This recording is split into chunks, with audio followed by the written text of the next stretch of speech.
하시기 바랍니다. 사람으로서 가장 무서운 사람이 누구겠습니까? 죽음이 우리의 인생의 모든 문제를 해결한다고 생각하는 사람이 세상에서 가장 무서운 사람이라고 합니다. 죽으면 그만이다. 소위 그래서 완전 범죄를 꿈꾸며 다른 사람을 죽였어라도 자신의 문제를 해결해 보겠다는 사람이 얼마나 무서운 사람이겠습니까? 그런가 하면 또 소극적으로 나 죽으면 그만이라는 사람도 또한 무서운 사람 중에 무서운 사람입니다. 죽음이 끝인 것처럼, 죽음이 모든 인생 문제의 해결인 것처럼 생각하는 사람이 참으로 무서운 사람이라는 것은 우리가 너무나 잘 알고 있습니다. 그런데 불행하게도 죽음은 끝이 아닙니다. 오늘 고린도전서 15장 32절에 보게 되면 죽은 자가 다시 살지 못한다며 내일 죽을 터이니 먹고 마시자 하리라고 그렇게 기록되어 있습니다. 죽음을 끝이라고 생각하고 있는 사람에게 있을 수 있는 생애 철학인 것입니다. 내일이 있다고 믿는 사람하고 내일이 없다고 믿는 사람하고는 큰 차이가 있는 것입니다. 즉 이 말은 소망이 있는 사람과 소망이 없는 사이의 사람의 차이는 엄청나다는 것입니다. 이것은 어떤 이론이나 철학의 이야기가 아닙니다. 오늘 이 시간, 오늘 이 하루의 이 시간 생활 자세도 바로 여기에 기인하고 있기 때문입니다. 세상에는 무서운 원수가 두 가지 있습니다. 하나는 허무주의요, 또 하나는 물질주의라 할 수 있겠습니다. 예술, 철학, 사상 등 여러 가지로 말한다면 여러 가지를 다 묶고 말한다면 허무주의인 것입니다. 맥락하기 그지없는 것입니다. 그래 어렵게 오랫동안 한 공부의 결론이 결과적으로는 허무주의에 끝나고 마는 것입니다. 사람으로는 그것밖에 더 이상 생각할 수가 없는 것입니다. 그리고 또 하나가 물질주의입니다. 우리가 몸서리게 생각하는 공산당이 바로 유물주의 아니겠습니까? 유물주의 사상이 이렇게 무서운 결과를 낳을 줄은 우리가 미처 몰랐습니다. 공산당은 물질이면 전부라고 생각하고 있는 가치를 가진 사람들입니다. 모든 가치관은 바로 그 사람의 인생관에서 유래가 됩니다. 또 그 인생관은 그 사람의 내세관에서 나오는 것입니다. 우리 그리스도인들의 내세관은 항상 부활신앙 위에 있는 것입니다. 부활을 믿어도 되고 안 믿어도 된다는 그런 이야기가 아닙니다. 가끔은 교인들 중에서도 부활신앙만을 예로 생각하고자 하는 분들이 없지 않아 있습니다. 그러나 우리 기독교에서 이 부활을 빼면 기독교는 없는 것입니다. 기독교의 골자가 바로 부활인 것입니다. 인도의 선교사 선다싱이 영국을 방문했을 때의 일입니다. 많은 사람들이 그에게 질문을 했습니다. 그런데 특별히 한 대학 교수가 이렇게 질문을 던졌습니다. 당신이 오랫동안 젖어 있는 그 전통의 힌두교를 버리고 기독교를 믿게 된 이유가 무엇입니까? 하고 물었습니다. 이 말은 힌두교과 기독교의 차이가 무엇이길래 이렇게 바꿀 수 있느냐 하는 질문이었습니다. 그래서 신다싱은 부활하신 예수님께서 지금도 살아계시기 때문입니다 라고 간단하게 대답을 하였습니다. 기독교의 신앙은 철학적인 이야기가 아니며 추상적인 이야기 역시 아닌 것입니다. 논리적인 이야기도 아니라는 말입니다. 오로지 기독교는 부활신앙인 것입니다. 부활은 역사적인 사건입니다. 이 사건 위에서 부활신앙이 세워지고 있음을 우리는 알아야 하는 것입니다. 로마의 어느 장군에게 부활신앙을 전도하였다고 합니다. 그분은 전쟁터에서 많은 사람을 죽였습니다. 특별히 그래서 좀 포악한 장군이었던 것 같습니다. 그래서 그분이 전도를 바꿔서 하는 말이 다른 것은 다 좋은데 죽은 사람이 다시 살아났나니 나는 그런 예수는 안 믿겠다고 하더랍니다. 왜냐하면 그가 전쟁터에서 죽인 사람이 다 살아난다고 생각하니 정말 자기에게는 큰일이라고 생각을 했던 것 같습니다. 만약 우리에게도 부활이 없다면 기독교 전부가 허구가 되는 것입니다. 의, 자유, 평등, 선, 진리, 사랑, 인내 등 무슨 이야기를 해도 부활이 없으면 다 허구인 것입니다. 사랑해야 할 이유가 어디에 있습니까? 참아야 할 이유가 어디에 있는 것입니까? 빼앗아도 모자라는 이 세상에 남을 주어야 할 이유가 무엇이냐는 것입니다. 누가 어떤 말로 부활 없이는 진리와 의를 설명할 수가 없는 것입니다. 그러므로 하나님을 모르는 자가 진리니 선이니 하고 부르짖는 것에는 반드시 생명이 없다는 것입니다. 부활 신앙이 없는 도덕, 그 윤리는 꽃병에 꽂아 넣은 꽃과 같은 것입니다. 왜냐하면 뿌리가 없기 때문에 생명이 지속될 수가 없기 때문인 것입니다. 특별히 철학을 좋아하는 사람들은 다음과 같은 말을 하고 있습니다. 정의는 죽을 수가 없기에 예수님은 부활하셨고 사랑은 영원하기 때문에 예수님은 부활하셨다고 말입니다. 즉 진리가 영원하기 때문에 예수님이 부활하셨다 이렇게 말합니다만은 그것은 순서가 잘못되었습니다. 잘못 생각하고 있는 것입니다. 사실은 예수님이 먼저 부활하셨기에 진리가 영원한 것입니다. 그리고 사랑이 영원한 것이 되는 것입니다. 사도 바울의 이론처럼 만일에 예수님의 부활이 없다면 우리 모든 주장은 다 헛것이 되고 마는 것입니다. 모든 외침은 다 쓸데없는 메아리로 흩어져 버릴 것입니다. 오늘이 있기에 내일을 믿는 것이 아닌 것입니다. 내일이 있기 때문에 우리가 오늘을 믿고 있는 것입니다. 약속한 미래가 있기 때문에 오늘이 비로소 의미가 있는 것입니다. 그가 부활의 첫 열매가 되신 그 부활의 신앙에 근거하여 우리는 오늘을 믿음과 소망과 사랑으로 살아갈 수 있는 것입니다. 부활이란 자연 현상이 아닙니다. 식물이 싹이 나고 시들고 다시 나는 것처럼 자연적인 생명의 과정이 아니라는 것입니다. 부활은 우리 하나님의 창조의 계시입니다. 동물의 세계에서 우리가 흔히 볼 수 있는 환생이라든지 윤회도 아니라는 것입니다. 옛것에 대한 훼손이나 발전 역시 아닌 것입니다. 옛것의 완전한 죽음에서 이루어지는 재창조의 역사인 것입니다. 새로운 차원의 역사입니다. 사람에게는 죽이는 능력은 있지만 살리는 능력은 없는 것입니다. 부활은 바로 이 죽은 자를 살리는 능력인 것입니다. 생명의 역사가 바로 부활인 것입니다. 그러므로 부활된 것이 아니라 부활하신 것입니다. 부활이 된 것이 아니라 부활하신 것입니다. 비겁하게 벌벌 떴던 베드로였습니다. 그렇지만 부활의 진리를 그가 믿는 바로 그 순간 베드로는 위험을 무릅쓰고 이러한 증언을 하였습니다. 그 말씀이 사도행전 2장 32절입니다. 우리의 예수를 하나님이 살리신지라 우리가 다 이 일의 증인이로다 하였고, 또 사도행전 2장 36절에 가서는 너희가 십자가에 못 박은 예수를 하나님이 주와 그리스도가 되게 하셨느니라 하였습니다. 그리고 사도행전 3장 13절에서는 우리 조상의 하나님이 그 종 예수를 영화롭게 하셨느니라고 하였습니다. 사람들은 예수를 죽였습니다. 그러나 하나님은 예수님을 부활시켜 주셨습니다. 여기에 부활의 능력이 있는 것입니다. 이것은 바로 창조의 능력이며 창조의 권능인 것입니다. 그런데 부활이 십자가의 위에 항상 있다는 사실을 우리가 잊어서는 안 됩니다. 있을 수 없는 사건이지만 분명히 부참하게 주고 가셨습니다. 십자가의 고통, 그 죽음 뒤에 부활 사건이 있음을 우리는 중시해야 하는 것입니다. 창세기의 창조는 바로 무에서 유를 창조한 것입니다. 그러나 부활의 권능으로 나타나는 창조는 반드시 십자가 위에 세워지는 창조인 것입니다.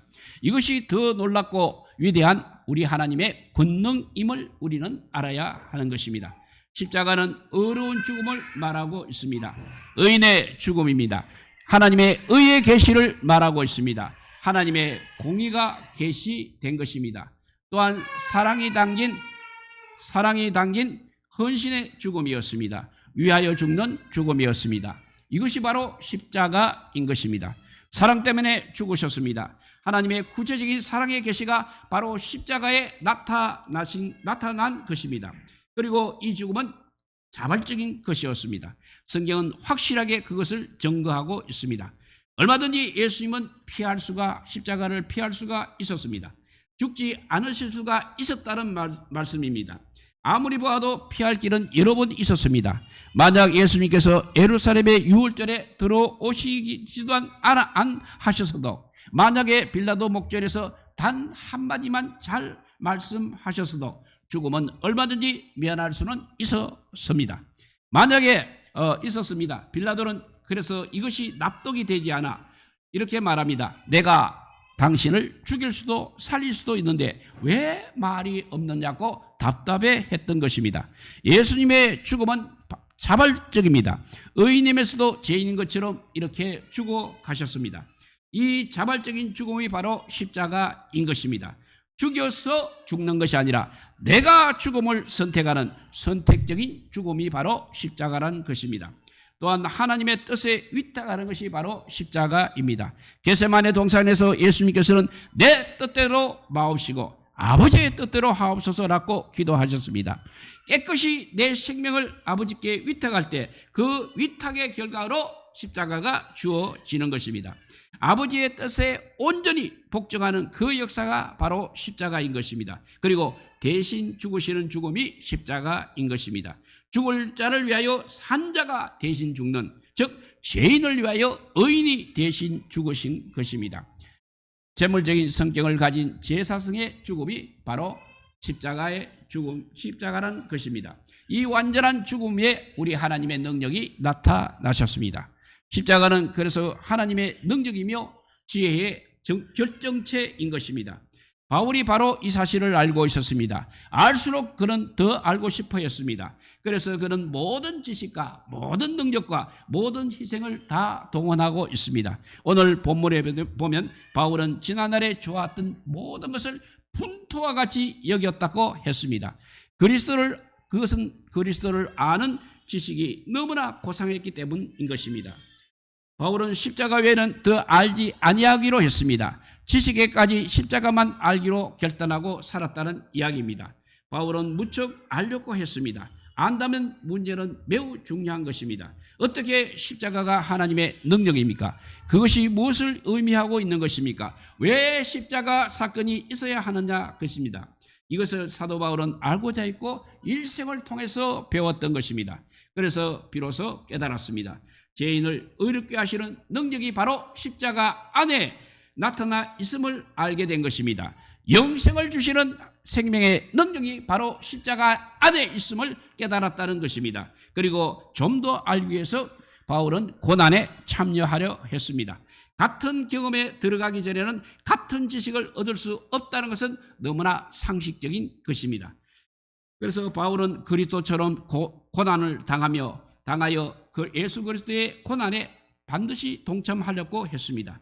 그리스도의 고난을 몸에 가득 채우려고 했습니다. 그리하여 마침내 바울은 귀한 고백을 하게 됩니다. 고린도전서 13장 31절 말씀입니다. 나는 날마다 죽노라 했습니다. 나는 날마다 죽노라 하는 고백은 아주 귀한 것입니다. 나는 날마다 죽노라. 나는 날마다 죽노라는 고백은 아주 귀한 고백입니다.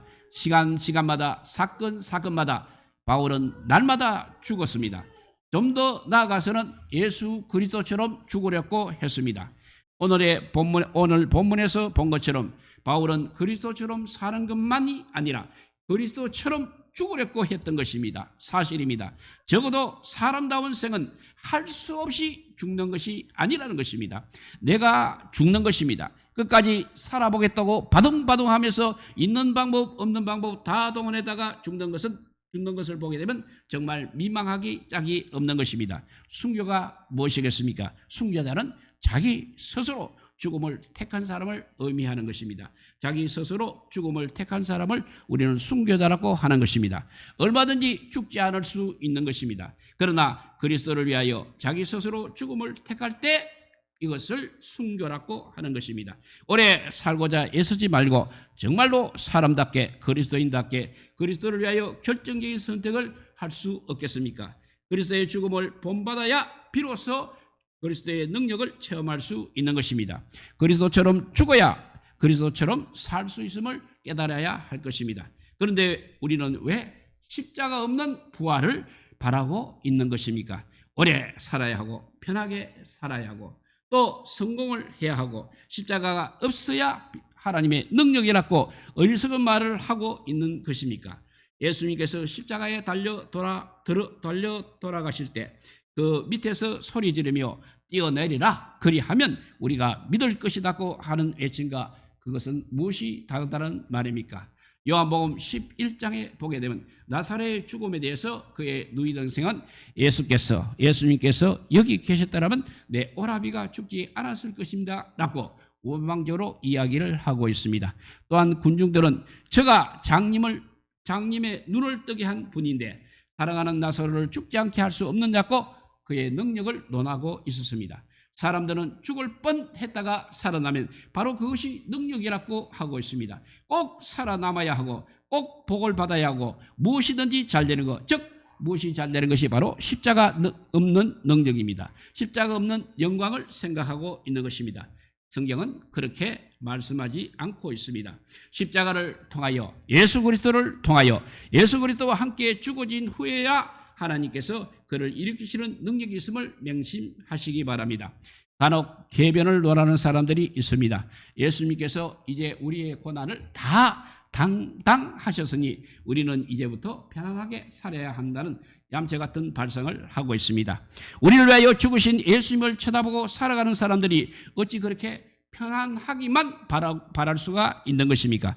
생각한다는 것이 겨우 편안해야 한다니 말이 안 되는 것입니다. 이것이 바로 헛된 신학인 것입니다.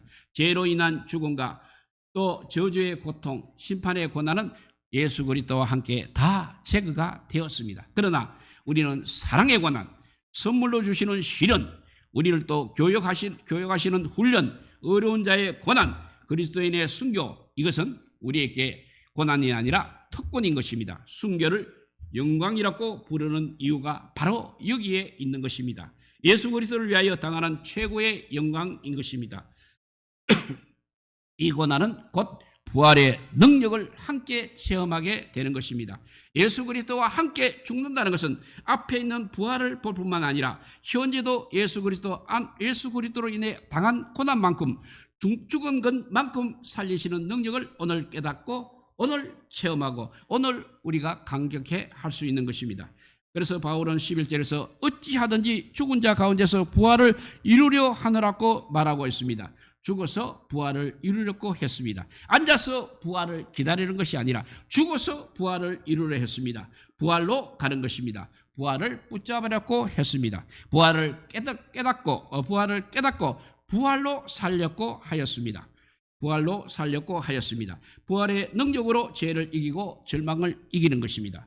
그 능력으로 베드로도 담대하게 거꾸로 결국은 십자가를 지게 되었습니다. 즉 부활은 바로 죽는 것이, 부활의 정의는 바로 죽는 자가 부활의 정의입니다. 아니, 부활을 믿기 때문에 죽음이 아깝지 않다는 것입니다. 뿐만 아니라 그 능력을 순간마다 체험하는 것입니다. 우리도 그 능력으로 사망을 이기고 거짓을 이기고 영원한 승리자가 되시기를 주님의 이름으로 축복드립니다. 부활은 우리의 영원한 승리라는 것을 깨닫고 부활을 이루러가는 바울처럼 그렇게 믿음으로 사시기를 주님의 이름으로 축복드립니다. 기도하겠습니다. 사랑의 하나님 감사합니다. 모두들 편안한 세상을 좋아합니다. 정말 복음을 위하여 아버지 억압받거나 고난받는 것을 싫어하고 있습니다. 그렇지만 우리 주님은 또 초대교회 바울을 비롯한 모든 사도들은 다 아버지 주님의 부활을 체험하고 죽어갔습니다. 우리 역시 그런 믿음을 가진 자가 되어야 하겠습니다. 그렇지 않고 정말 예수 믿으면 아버지 좋아진다는 생각만 하고 믿는 어리석은 믿음은 이제는 버리게 하여 주시고 오직 주님의 부활을 바라보는 영안이 떠있는 우리 모두가 되게 하여 주시기를 간절히 빌고 원하올 때 이 모든 말씀 아무 공도 없으나 우리 구주 예수 그리스도 이름으로 기도드리옵나이다. 아멘. 찬송가 167자입니다. 즐겁도다 이날 우리 찬양하면서 봉헌할 때